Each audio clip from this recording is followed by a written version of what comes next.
Hey again, Lisa here. Let's learn to hem.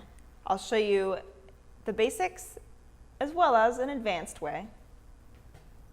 I've prepared these pattern samples. We'll start with the very basic hem, which is a single fold hem.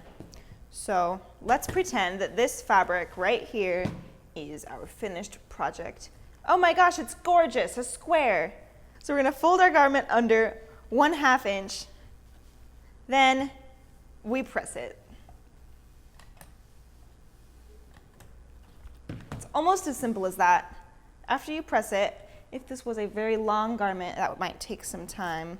And after you press it, you want to take your pins, pin it in place because you're about to place it into your machine and stitch it up. For our single fold hem, all we have to do is top stitch right along the line, the edge of our fabric. Typically we sew with 1/2 inch seam allowance, so I am keeping the same seam allowance for this.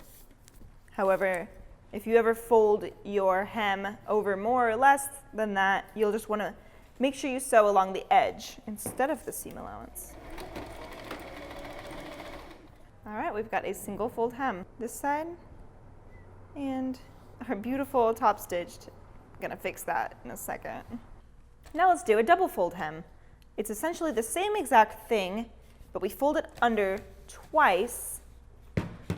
That kind of helps the fabric stay in place. So I'm gonna do 1/2 inch, just folding it. I just realized I'm actually eyeballing my 1/2 inch because I've been doing this for so long, but you should probably use a ruler. Your grid ruler will be perfect for that. So we've got our clear grid ruler, and this is one of the beauties of having it be that nice clear, so we can put our ruler right over it and check along the 1/2 inch mark, which is here. So it looks like I've actually folded it a little too much.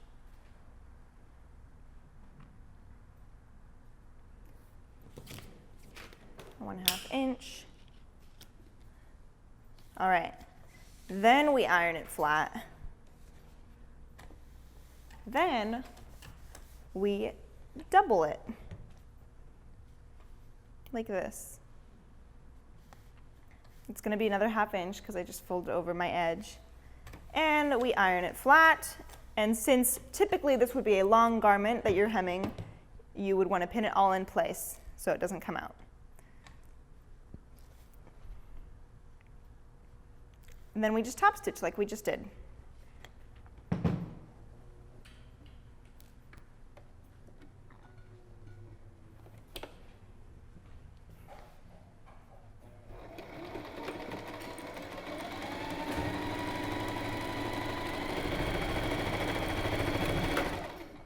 Now, let me explain the purpose of this beautiful double fold hem. Other than it being a little cleaner than the single fold, it's also ideal for hems that actually are longer than 1/2 inch. Let's say I was making a pair of pants and I wasn't sure if it would be the right length.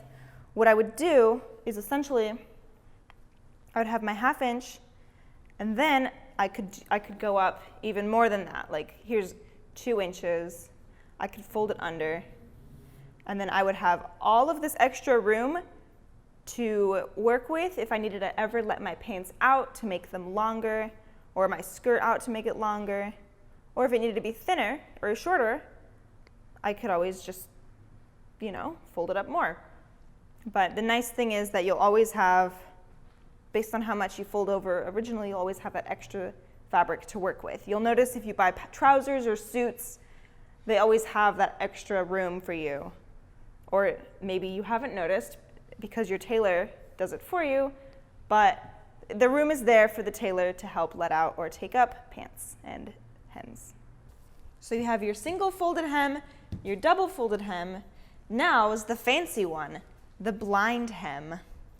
So we're going to first set our machine to show for the blind hem. It's going to take a little bit of effort, but your machine should have a fancy stitch that looks like this right here. The one in black where it's a straight line and then the V that pokes out. So right here. And then since we're doing that, I'm going to lower my stitch length, so I'm putting it at 2. And I'm going to increase my stitch width. I'm going to put that at 3. Now that the dowels are set, let's talk about how to fold the blind hem. It can be a little tricky, so pay close attention. I've already done my 1/2 inch, my double fold hem, so that's ready to go. Now for the blind hem, all I want to do is fold this back the other way. So my wrong side is up. I have my fold here, and I just want to fold it backwards, just like this. I'm going to, I don't want to press it, but I'm going to pin that in place. So we've essentially kind of done a Z, where if you look at the side, it kind of makes a Z or a squiggle. Oh no, it's more of a G.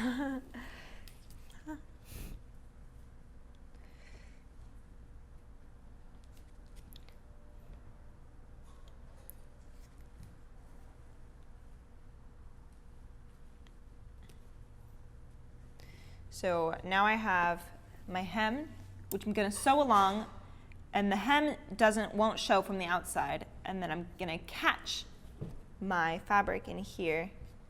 And right now I'm using black thread so that you can see it, but from home you should definitely use a thread that's in the same color as your fabric.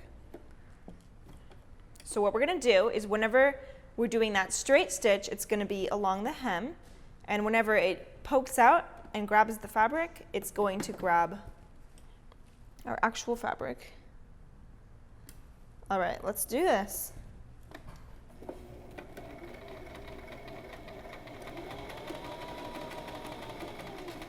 I've taken it out of the machine, and here is what it looks like from the wrong side. And when we fold it over to the right side, we open it up, and we have our blind stitch, our blind hem. And we have our blind hem. Notice how this can be pressed flat. I'm going to press that flat with my iron, and all you have left are these small vertical notches or stitches that should be technically matching your fabric. It would completely hide away. Ta-da! The blind stitch. So these are our 3 methods of hemming that I've used with my machine. There is one more that you can use. There's actually a few more, but there's one more I'm going to show you, and that involves hand stitching. So I've prepared this fabric sample. I've doubled under my hem, and I've threaded my needle. So this method is called the slip stitch. My fabric sample's ready to go. What we're going to do is take your threaded needle. I tied a small knot at the end here, as you can see, a little knot. And we're going to take it, and to begin, you want to hide that knot. So I'm kind of poking my needle into the fabric about a 1/4 inch, just to hide that knot away. Now what you want to do is remember, anything sewn here, no one will see but you. Anything sewn here on this part of the fabric can be seen to the outside.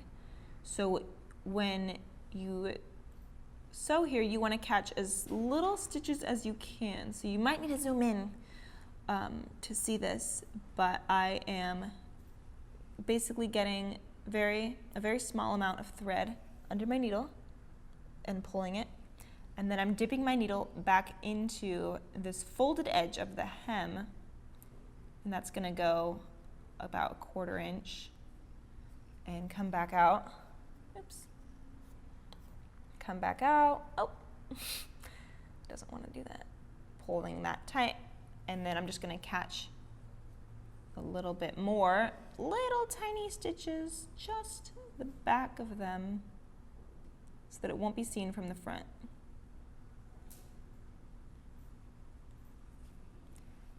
Pulling my needle through. Okay, this is hard to do on camera. There we go. it's, and then through. So let me do this a few times and then I'll show you what it looks like from the other side.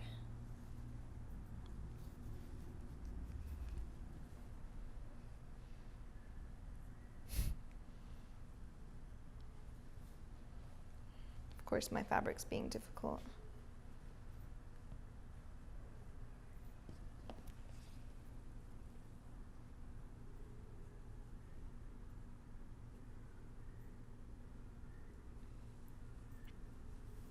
So just so you're aware, yes, this method takes a while. It's very necessary if you need to seal something shut but aren't able to sew it, if you have an angle where you can't quite sew.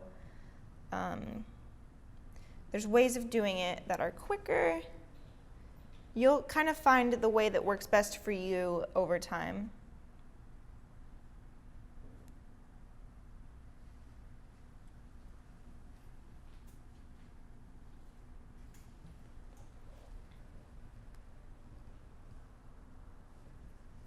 Here you can see I've been slip stitching all along here.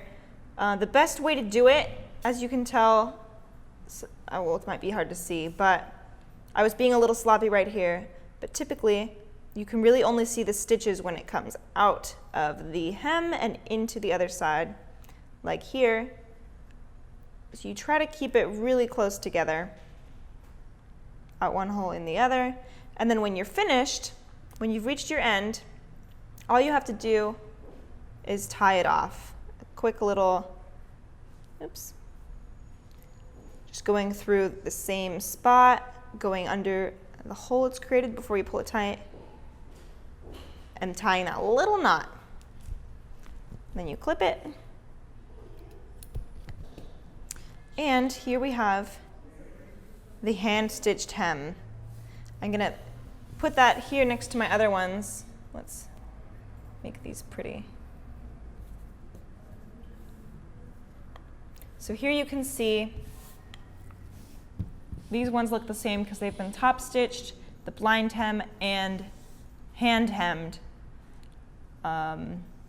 It's really whatever look you are going for or what speed you're going for. This looks fine. You know, if the fabric was light blue, it wouldn't really matter because it's usually you hem the bottom of a garment or the sleeves. Like right now my sleeves have been hemmed. The stitches look fine. But this, a lot of times, you might want to do for like a fancy dress or something. So now you've learned about hemming and cutting fabric and all about your fabric. Now let's make a skirt. For our second project, we're going to make a skirt with an elastic waist. It's actually very similar to the drawstring bag. We're going to use a very similar technique, but this time you'll have a fabulous skirt that you can wear.